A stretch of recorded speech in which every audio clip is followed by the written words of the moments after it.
영국의 영성가 C.S. 루이스라는 분이 있는데요. 이분이 쓴 기독교의 고전 스크루테이프의 편지라는 책이 있습니다. 이 책을 보면 내용이 참 신선하지만 아주 충격적입니다. 스크루테이프의 편지는 고참 악마 스크루테이프가 신참 악마, 새내기 악마 워무드에게 보낸 31통의 편지로 이루어져 있습니다. 성경을 보면 디모데 전후서가 노 사도 바울 사도가 이제 첫 사역을 시작하는 어린 사도 디모데에게 편지를 보내지 않습니까? 이와 같이 아주 고참 악마가 신참 악마에게 편지를 보낸 그 내용이 바로 이 스크루테이프의 편지입니다. 고참 악마가 새내기 악마에게 어떤 편지를 보냈을까요? 어떤 내용일까요? 어떻게 하면 인간의 영혼을 타락시키고 하나님에게서 멀어지게 할까? 어떻게 하면 이 악마의 자식이 되게 할 수 있을까? 이런 내용이 바로 이 스크루테이프의 그 편지입니다. 그래서 이 스크루테이프의 편지를 보게 되면 악마들이 얘기하는 그 지혜와 통찰을 우리가 느껴볼 수가 있습니다. 스크루테이프의 편지는 우리가 간과해서는 안 되는 사실을 악마들의 대화를 통해서 깨닫게 해줍니다. 우리의 삶은 아주 치열한 전투가 벌어지는 영적인 가축장이라고 하는 사실입니다. 여러분 동의하시나요?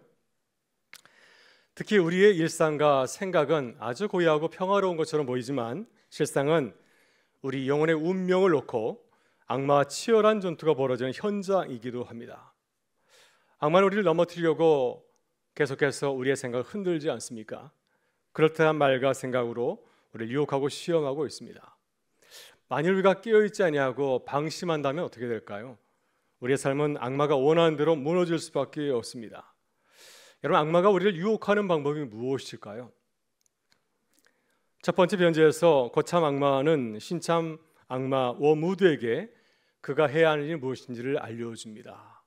악마가 우리를 향해서 무엇을 해야 되는 것인가? 이런 내용이 나옵니다. 너희 임무는 환자들의 곁을 지키며, 여기서 환자는 그리스도인을 말하고 있습니다. 너희 임무는 환자들의 곁을 지키며 그가 제대로 생각하지 못하도록 방해하는 것이다. 이 점을 늘 명심하거라. 이런 명령을 합니다. 이런 조언을 합니다. 이 말은 악마의 속성을 잘 보여주고 있습니다. 여러분, 악마 사탄은 어떤 존재입니까? 거짓말장입니다. 악마는 항상 사실을 왜곡하고 의심하게 만듭니다. 없는 문제도 있는 문제처럼 생각하게 만들고요. 문제를 잘 해결하는 좋은 방법에는 별로 관심이 없습니다. 그러나 어떻게든 작은 문제를 크고 심각한 문제로 보이게 하는 것이 악마의 관심이고요. 비본질적인 문제를 굉장히 중요한 문제처럼, 아주 심각한 본질적인 문제처럼 생각하게 하는 것이 바로 이 악마의 전술이라고 하는 것입니다. 만약 우리가 사탄의 전술에 넘어가면 어떻게 될까요? 악마의 뜻대로 될 수밖에 없습니다. 우리는 하나님을 멀리하고 신앙을 멀리하는 삶을 살게 되지 않겠습니까? 이 사실을 안다면 우리가 어떻게 생활해야 되겠습니까? 우리는 항상 우리 주변에서 일어나는 모든 일을 바라볼 때 주민으로 바라봐야 됩니다. 그리고 믿음으로 바라보고 기도하는 삶을 시작해야 될 줄 믿습니다. 이것이 우리가 악마의 꾀에 넘어가지 아니하고 우리가 주님 앞에서 바르게 신앙생활하는 승리하는 길인 줄 믿습니다. 우리는 계속해서 사도행전의 말씀을 묵상하고 있는데요. 초대교회는 처음 교회에 태어나 성장하는 과정에서 수많은 문제를 만나게 되었습니다. 이것이 사도행전의 이야기지 않습니까? 처음 교회는 놀랍게도 크게 부흥하고 성장하였습니다. 그러나 이것은 아무런 어려움 없이 저절로 이루어진 것이 아니었습니다. 세상에 태어났는데 아무런 문제 없이 교회가 계속해서 성장하고 부흥 발전한 것은 결코 아니었습니다. 여러분, 사단은 오순절 성령의 역사를 경험하고 날마다 저렇게 부흥하고 성장하는 교회를 가만 내버려 두지를 않습니다. 교회를 무너뜨리려고 어려운 문제를 던져주었습니다. 외적으로는 박해와 핍박을 만나게 하였습니다. 종교 지도자들이 사도들을 체포하여서 신문하고 태형을 가하지 않았습니까? 그들을 협박하고 또 그들을 위협하였습니다. 내적으로 공동체를 흔들게 하였습니다.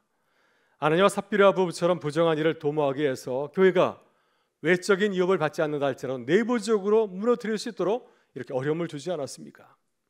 그러나 교회는 어려운 시험을 잘 이기고 극복해서 부흥하고 성장하게 되었습니다. 참 놀라운 일이죠. 우리는 이 점을 주목해서 바라보아야 됩니다. 교회는 문제를 만날 때마다 하나님의 뜻을 생각하고 분별하였고요. 또 사도들은 믿음으로 바라보면서 담대하게 행동하였습니다. 이것이 처음 교회가 어려운 위기 상황을 잘 극복하고 또 성장한 비결입니다. 오늘 본문을 보게 되면 처음 교회가 만난 또 다른 어려운 문제를 소개하고 있습니다. 예루살렘 교회가 크게 부흥하고 성장할 때의 일입니다. 본문 1절을 보게 되면 그때 제자들의 수가 많아졌다고 보고하고 있습니다. 여기서 말하는 제자들은 누구를 말하고 있습니까? 예수님을 믿고 따르는 성도들을 말하고 있습니다. 우리가 잘 아는 것처럼 초대교회는 처음에 몇 명으로 시작이 되었습니까? 120명의 성도들이 마가의 다락방에서 기도하면서 시작하지 않았습니까? 오순절 성령 강림을 경험한 이후에 베드로와 사도들이 거리에서 말씀을 전하게 될 때 그 말씀을 듣고 3,000명에 되는 사람들이 교회에 들어오게 되었습니다. 또 그 후에 이제 베드로와 요한이 성장 미문에서 걷지 못하는 장애인 거리를 고쳐주었을 때, 그래서 그들을 주목하는 그들에게 복음을 전하게 되었을 때 무려 남자만 5,000명에 되는 많은 사람들이 교회에 들어오게 되었습니다. 근데 1절을 보게 되면 그 전보다 제자들의 수가 더 많아졌다고 보고하고 있습니다. 그러니 교회는 지금 수천 명이 모이는 아주 대형 교회로 성장하게 된 것입니다. 그때 어려운 문제가 생기게 되었습니다. 어떤 문제가 생기게 되었습니까?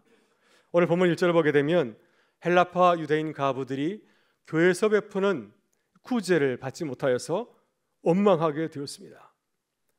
헬라파 유대인 가부들이 특별히 이 무리들이 빠지게 되어서 이 모든 일을 주관하고 있는 히브리파 사람들 향하여서 원망하고 비난하게 된 것입니다. 여러분, 이 문제는 단순한 문제가 아니라 당시 교회 내부의 모습, 또 갈등 사항을 잘 보여주고 있습니다. 당시 교회는 크게 두 부류의 사람들이 있었습니다.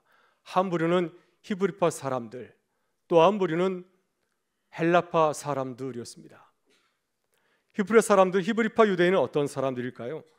히브리어를 사용하는 유대인을 말하고 있습니다. 정확히 말하면 당시 히브리어는 일상생활에서는 사용하지 아니하고 예배와 예전에서만 사용이 되었고, 또 구약 성경이 히브리어로 기록이 되어서 성경을 읽을 때에는 히브리어를 알아야 하였습니다. 그러나 일상에서는 아람어를 사용하였습니다. 히브리파 유대인들은 유대 땅에서 태어나서 자라면서 아람어를 사용하는 토박이 유대인입니다. 마가의 다락방에 모였던 예수님의 그 제자들, 또 성도들이 바로 이 히브리파 사람들이었고요. 이들은 유대 문화와 역사와 언어에 아주 정통한 그러한 사람들이었습니다. 그러나 헬라파 유대인들은 어떤 사람들인가요? 그들은 헬라어를 모국어로 사용하는 디아스포라 유대인을 말하고 있습니다. 왜 그들은 헬라어를 사용하게 되었을까요? 당시 헬라파 유대인들은 본래 유대 땅이 아니라 타국에 살다가 고국에 돌아온 디아스포라 유대인을 말하고 있습니다. 그들은 여러 가지 이유로 고국에 살지 못하고 외국 땅에 살게 되었습니다. 그러다가 이제 노년에 나이가 들어가면서 고향 예루살렘에 가서 살겠다는 마음을 가지고서 이제 고향에 돌아온 그런 유대인을 말하고 있습니다.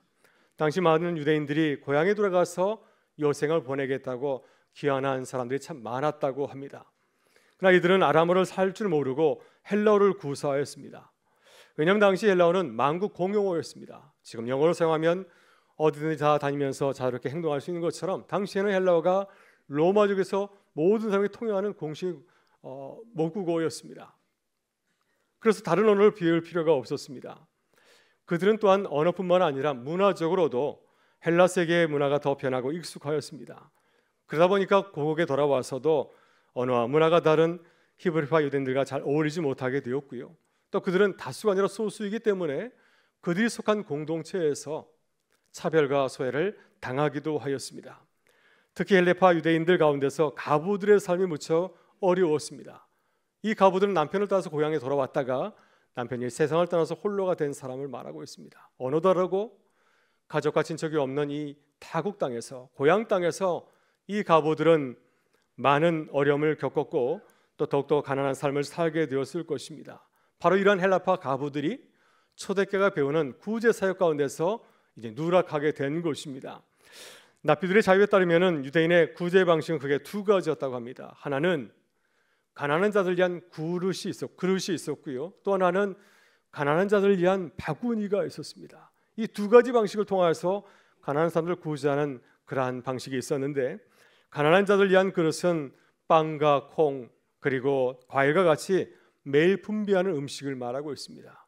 아마 매일같이 이렇게 가난한 자들 위한 그릇을 가지고서 어려운 이웃들을 도운 것 같습니다. 그리고 가난한 자들 위한 바구니는 매주 분배되는 식량과 의복을 말하고 있습니다. 예루살렘 교회 공동체도 마찬가지로 공동생활을 하면서 이러한 유대인의 방식을 따라서 그들 공동체 내에서 어려운 사람들, 특히 가부들 같이 홀로 살아가는 사람들에게 이러한 그들의 생활을 돕고 지원했을 것입니다. 제가 1997년 프린스턴 신학교에서 공부할 때 기숙사 지원실에 가면은 유학생을 위한 방이 있었습니다. 그곳에 가면은 통조림 같은 음식물이 많이 이렇게 쌓여 있었고요. 또 옷가지들, 또 가구들도 있었습니다. 누구든지 주말에 가면 자유롭게 그것들을 가져가다가 사용할 수가 있었습니다. 유학생들 처음에 와서 아무것도 없는데 큰 도움이 되었고 또 저희 가정도 그곳에서 많은 도움을 받은 기억이 있습니다. 그런데 만약 이런 혜택을 모든 유학생들이 베풀고 있는데 특별히 한국 유학생들에게 너희는 잘 사니 여기서 이 여기를 이용하지 말라 하면서 제의한다면 한국 학생들이 기뻐하겠습니까? 큰 소동이 일어날 것입니다. 학교 당국에 이의를 제기하지 않겠습니까? 물론 이와 같은 일은 전혀 일어나지 않았지만 우리 한번 생각해 볼 수가 있습니다. 오늘 본문에서 헬라파 유대인 가부들이 구제해서 누락된 사건은 처음 교회가 성장하는 과정에서 불가피한 그러한 상황이었습니다. 여러분, 교회가 성장하고 부흥하게 되면 구성원들이 달라지질 않습니까? 새로운 구성원들이 들어오면서 구성원들이 복잡해지고 또 다양해지게 됩니다. 서로 이해관계도 서로 달라지게 되죠. 교회 규모가 작을 때에는 어떻습니까? 서로를 잘 알죠. 자녀들이 누구이며 어떤 삶을 살아가고 있는지 속속들이 잘 알고 있어 얼마든지 잘 도울 수가 있습니다. 교회가 성장 부흥하게 되면은 교회 규모가 커지게 되면 서로를 잘 모르게 되고요. 일부 예배 드리시는 분들은 3부 예배 드리시면 잘 모르게 되고 그러다 보니까 서로 오해가 발생할 수가 있습니다. 또 어떤 경우에는 교우들이 교육자를 잘 모를 수도 있습니다. 그러다 보면은 오해가 생길 수도 있고 갈등할 수 있고 또 서로에 대해서 본의 아니게 또 원망하고 또 불평을 털어놓을 수도 있습니다. 여러분, 예루살렘 교회도 처음에는 히브리파 유대인들만 모였습니다. 히브리어를 사용하는 사람들, 이러한 사람들과 함께 모였습니다. 주로 갈릴리 출신 제자들과 교회인들이었습니다. 근데 교회가 성장하면서 누가 들어오게 되었습니까? 헬라로 사용하는 디아스포라 유대인들이 함께 참여하게 되었습니다. 자, 이 두 그룹 사이에 어려움이 생겼습니다. 갈등도 있었고 오해도 생각하게 되었고요. 그래서 이러한 문제가 나타난 것이 바로 오늘 본문에 나오는 헬라파 유대인 가부들의 구제 누락 사건입니다. 얼핏 생각하게 되면 히브리파 유대인 성도들이 일부러 자신들의 그러한 유대인들 가부들은 섬겼지만 또 자신들과 말과 언어가 다른 이 헬라파 유대인 가부들을 소외시킨 것처럼 볼 수가 있습니다. 그러나 당시의 상황을 고려하게 되면 일부러 그런 것은 결코 아니었을 것입니다. 당시 교회는 갑자기 몰려온 성도들을 잘 도울 수 있는 교인 관리 시스템이 완벽하게 구비되지 못하였을 것입니다. 또 언어 문화가 다른 사람들은 어떻게 섬겨야 되는지, 말이 다른데 어떻게 섬겨야 되는지 이런 목양 시스템도 잘 갖추어지지 있지 않았을 것입니다. 그러다 보니까 이런 상황 가운데서 일어난 불가피한 그러한 상황이었습니다. 그러니까 이 상황에서 우리가 관심을 가지고 주목해야 되는 것이 무엇인가요? 그렇다고 한다면 이 처음 교회는 사도들은 이 문제를 어떻게 바라보고 대처했는가 하는 것입니다. 이것이 매우 중요합니다. 만일 문제를 잘 다루고 대처하게 되면 교회는 흔들릴 이유가 없습니다. 교회는 이러한 기회를 통해서 더 부흥하고 성장하게 될 것입니다. 교회가 이러한 문제를 가볍게 생각하고 무시하게 된다면 교회는 더 큰 시련을 당할 수 있지 않겠습니까? 따라서 교회는 항상 문제를 만날 때마다 온 교회가 문제를 잘 해결하기 위해서 기도하고 힘써야 될 줄 믿습니다. 오늘 본문을 보게 되면 처음 교회는 어려운 문제를 정말 잘 풀었습니다. 사도들은 이 문제를 만나게 됐을 때 당황하지 않았고요. 그리고 문제의 본질을 정확하게 보고 진단하였습니다. 또 초기에 잘 대응하기 때문에 교회는 흔들리지 아니하고 이 문제를 통해서 교회가 더욱더 성장할 수 있었습니다. 우리는 이 점을 배워야 될 줄 믿습니다. 여러분, 사도는 이 문제를 어떻게 바라보았나요? 이 문제를 제기한 헬라파 유대인 가부들의 요구만 들어주면 된다고 생각하였습니까? 문제를 얘기하는 그 사람들 얘기만 들어주면 아무런 문제 없다고 생각하였을까요? 만약 저라면 그렇게 생각할 수 있을 것 같습니다. 많은 공동체 가운데서 문제를 제기한 그분들의 얘기만 들어주면은 그럼 아무런 문제가 없는 것은 아닌가, 이렇게 생각할 수가 있습니다. 그러나 사도들은 그렇게 생각하지 않았습니다. 그다음 이 사건의 근본적인 문제를 누구의 문제로 생각하였습니까? 문제를 제기한 사람들의 문제로 생각하였습니까? 그렇게 생각하지 아니하고 이 문제를 나의 문제로 받아들였습니다. 따라서 본문 2절에서 사도들은 이 문제의 본질을 이렇게 진단하며 말하고 있습니다. 우리 2절의 말씀을 같이 한번 읽어보겠습니다. 12사도가 모든 제자를 불러 이르되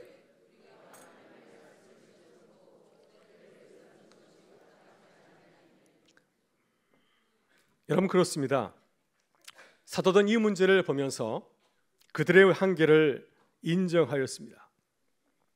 지금 그들은 급성장한 교회, 많은 교우들이 모이는 교회를 그들 홀로 담당하고 있습니다.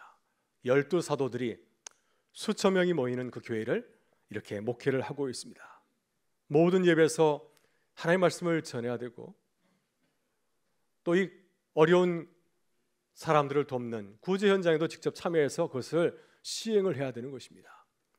바나바 같은 사람들이 자신의 재산을 교회 앞에 내놓았을 때는 그 재정 문제도 사도들이 감당해야 되었습니다.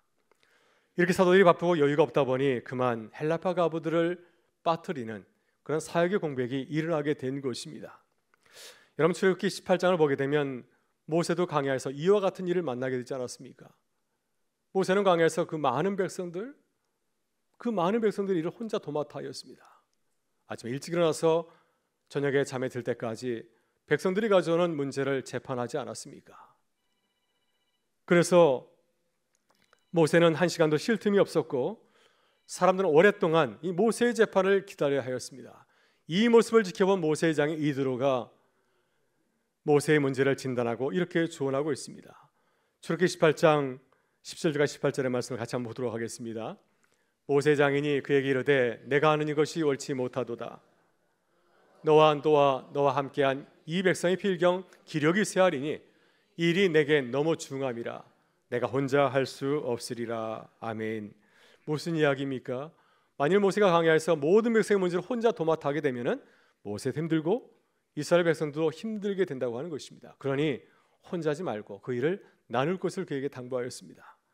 여러분 모세는 모세의 문제를 풀 수 있는 좋은 방법을 알려주지 않았습니까? 이들과 알려준 좋은 방법이 무엇인가요? 백성들 가운데서 좋은 일꾼을 세우라고 하는 것입니다. 하나님을 두려워하고 진실하고 개인적인 사역을 취하지 않는 그러한 일꾼들을 세워서 그들이 백성들의 문제를 듣고 재판해 줄 것을 당부하였습니다. 그리고 모세는 아주 어렵고 중요한 재판만 감당하라고 하는 것입니다. 모세는 이드로의 제안을 받아들였습니다. 그래서 천부장, 백부장, 50부장, 10부장을 세우게 되었고요. 그들이 공동체를 돌아다니면서 백성들의 문제를 재판하게 하였습니다. 그랬더니 이스라엘 공동체도 편하게 되었고 모세도 광야에서 40년간 건강하게 사역을 감당할 수 있게 되었다고 하는 말씀입니다. 여러분 우리도 그렇습니다. 사역하면서 힘들거나 문제가 생기면 어떻게 해야 될까요? 어려운 문제가 생기면 깨달아야 됩니다. 아, 내 사역이 많구나 하면서 함께 일할 동역자를 세워야 될 줄 믿습니다. 이것이 지혜로운 신앙인의 모습입니다. 오늘 본문에서 사도들도 이 진리를 깨닫게 되었습니다. 그들은 공동체가 많아지고 문제가 발생하게 되었을 때 그들의 한계를 느끼게 되었습니다. 그래서 문제를 해결할 수 있는 좋은 대안을 제시하였는데 본문 3절과 4절을 보게 되면 사도들은 공동체를 향하여서 이렇게 좋은 지혜를 말하고 있습니다. 같이 한번 읽어보겠습니다. 형제들아 너희 가운데서 성령과 지혜가 충만하여 칭찬받는 사람 7을 택하라. 우리가 이 일을 그들에게 맡기고 우리는 오로지 기도하는 일과 말씀 사역에 힘쓰리라 하니. 아멘. 네, 사도들은 예루살렘 공동체가 문제를 만나게 되었을 때 이제는 교회가 굉장히 커졌으니 조직을 개편할 때가 되었다고 생각하게 되었습니다. 지금까지는 12사도 중심으로 모든 교회색을 잘 감당하였습니다. 그동안 12사도로 모든 일을 잘 할 수 있었지만 지금은 아닙니다. 교회가 굉장히 커졌고 사역도 많아졌죠. 그리고 이제 교회는 예루살렘에 머무르지 아니하고 이제 더 넓은 세계를 향해서 선교를 준비할 때가 되었기 때문입니다. 그런 이제는 새로운 동역자를 세울 때라고 생각하였습니다. 그래서 7명의 새로운 사역자를 세우지 않습니까? 그 7명의 사역자가 우리가 잘 알고 있는 바로 7집사입니다. 사도들은 어떻게 사역을 나누었습니까?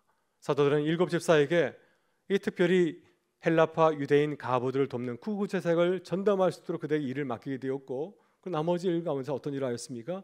특별히 기도하고 말씀 전하는 사역만 사도들이 감당하기로 이렇게 결정을 하였습니다. 여러분 초기에는 사도들의 결정에 크게 기뻐하고 새로운 동역자를 기쁘게 선출하였습니다. 그 내용을 5절 이렇게 기록하고 있는데 한번 읽어보겠습니다.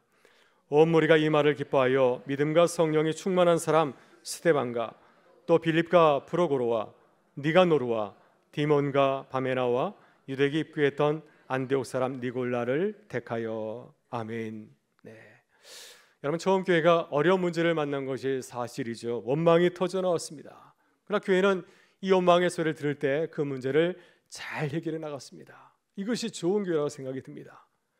그들은 문제를 풀면서 누구를 먼저 생각하였을까요? 사도들을 먼저 생각하였습니까? 그들은 이 문제를 풀면서 이 문제를 제기한 그 가부들을 먼저 생각하였습니다. 공동체 내에서 소외된 사람들, 이 불평을 제기할 수밖에 없었던 어려운 사람들을 먼저 생각하고 그들의 삶을 이해하였습니다. 5절 말씀을 보게 되면 처음 교회가 7명의 집사를 세웠는데 그들은 모두 누구였습니까? 헬라파 유대인들이었습니다. 모두 헬라인의 이름을 갖고 있습니다. 마지막 사람 니골라는 유대에 입교한 이방인이었습니다. 그러니 모든 사람들이 유대 문화에 정통한 사람들이 아니라 그들은 모두가 다 헬라의 언어와 헬라의 문화에 정통한 사람들이었습니다. 이번 구제 문제에서 소외되었던 헬라파 유대인 가부들의 사정을 누구보다도 잘 알고 있고 그들을 도울 수 있는 그런 사람들이었습니다. 여러분, 당시의 상황을 생각해 보게 되면 처음 교회는 정말 꼭 필요한 사역자를 선출한 것입니다. 당시 예루살렘 교회가 가난한 사람들과 가부들을 돕는 구제 사역을 어떻게 하게 되었을까요? 우리가 두 가지 방식으로 생각해 볼 수가 있습니다. 한 가지는 어려움을 겪는 사람들을 교회에 오게 하는 것입니다. 교회 오면 우리가 도와주겠습니다 말할 수 있는 것이고, 또 한 가지는 무엇입니까? 우리가 직접 찾아가는 것입니다. 어려운 사람들의 가정을 찾아가서 그들을 돕는 것이 아니겠습니까? 그러나 당시 예루살렘 교회는 전체 교인이 모일 수 있는 이렇게 큰 성전이 없었습니다. 그래서 그들은 어떻게 모였을까요? 주로 가정에서, 큰 것이 있는 가정에서 속으로 모이게 되었습니다. 어떤 사람들이 주로 모였을까요? 아마 그룹별로 모이게 되었을 것입니다. 친한 사람들끼리 모이지 않았을까요? 히브리파 사람들은 히브리파 사람들대로, 헬라파 사람들은 헬라파 사람들로 모였을 것입니다. 그들의 문화와 언어가 친숙한 사람들끼리 모였을 것입니다. 따라서 사역자들은 어떻게 해야 됐을까요? 그들의 가정을 일일이 찾아다니면서 그들에게 구제 음식과 식량 의료를 제공하고 섬겨야 했습니다. 이러한 교회의 상을 알기 때문에 처음 교회는 이에 맞는 최상의 사역자를 선출한 것이었습니다. 새롭게 선출된 사역자들은 모두가 헬라파 유대인들, 헬라의 문화에 정통한 사람들이었습니다.